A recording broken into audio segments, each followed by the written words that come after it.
ஒரு ஊரில் ஒரு உழைப்பாளி இருந்தார். அவர் கொஞ்சம் அறிவாளியாகவும் கொஞ்சம் ஆன்மீகவாதியாகவும் இருந்தார்.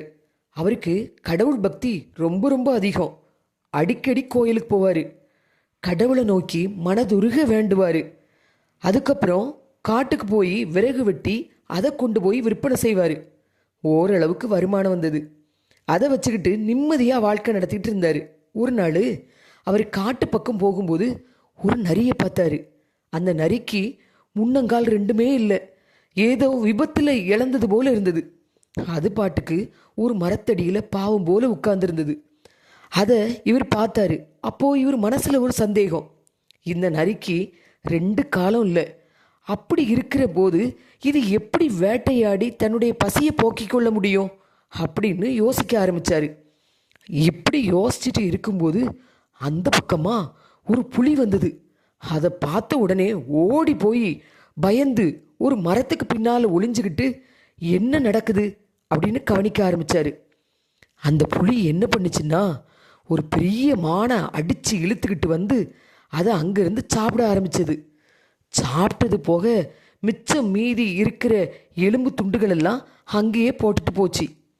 புலி போனதை தெரிஞ்சுக்கிட்டு காலில்லாத அந்த நரி மெதுவாக ஊந்து ஊந்து வந்து மிச்சம் இருக்கிறதெல்லாம் சாப்பிட ஆரம்பிச்சது.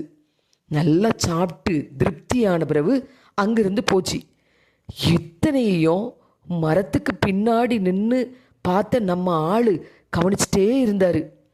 இப்போ அவர் யோசிக்க ஆரம்பித்தார். ரெண்டு காலம் இல்லாத ஒரு வயசான நரிக்கே ஆண்டவன் சாப்பாடு போடுறான். அப்படி இருக்கிறப்போ தினமும் கோயிலுக்கு போய் சாமி கும்பிடுற எனக்கு சாப்பாடு போடாமல் விட்டுருவானா?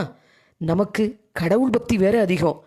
நாம் எதுக்கு அனாவசியமாக வெயில்லையும் மழையிலையும் கஷ்டப்படணும்? எதுக்காக இவ்வளோ கஷ்டப்பட்டு வயர்வையை சிந்தி விறகு விட்டணும்? இப்படி யோசிச்சாரு. அதுக்கப்புறம் அவர் காட்டுக்கே போகிறதில்ல. கோடாலியை தூக்கி எரிஞ்சிட்டாரு. பேசாமல் ஒரு மூலையில் போய் உட்காந்துருவோம். அப்பப்போ கோயிலுக்கு மட்டும் போயிட்டு வருவார். கடவுள் நம்ம காப்பாற்றுவார். அவர் நமக்கு வேண்டிய சாப்பாட்டெல்லாம் கொடுப்பாரு அப்படின்னு நம்பிக்கிட்டு இருந்தார். கண்ணை மூடிக்கிட்டு கோயில் மண்டபத்தில் ஒரு தூணில் சாஞ்சி உட்கார்ந்துட்டாரு.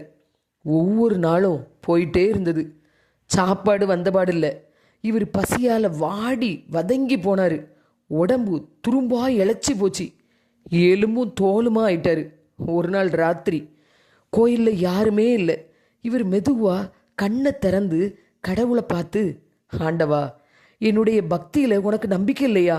நான் இப்படியே பட்னி கிடந்து சாக வேண்டியது தானா? காட்டில் அந்த நரிக்கு புலி மூலமாக சாப்பாடு கொடுத்தியே, அதை பார்த்துட்டு தானே இங்கே வந்தேன். என்னை இப்படி தவிக்க விட்டுட்டியே, இது நியாயமா அப்படின்னு கடவுளை பார்த்து புலம்பி தவிச்சு கேட்டார். இப்போ கடவுள் மெதுவாக கண்ணை திறந்து, முட்டாளே, நீ பாடம் கற்றுக்கொள்ள வேண்டியது நரிகிட்ட இல்லை, புலிகிட்ட.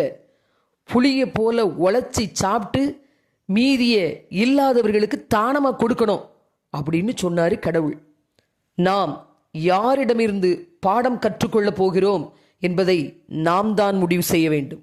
ஒருவன் வேலை செய்ய மனதில்லாதிருந்தால் அவன் சாப்பிடவும் கூடாது என்று சொல்கிற வேதம் சோம்பேறி ஏழையாவான் என்று எச்சரிக்கிறது.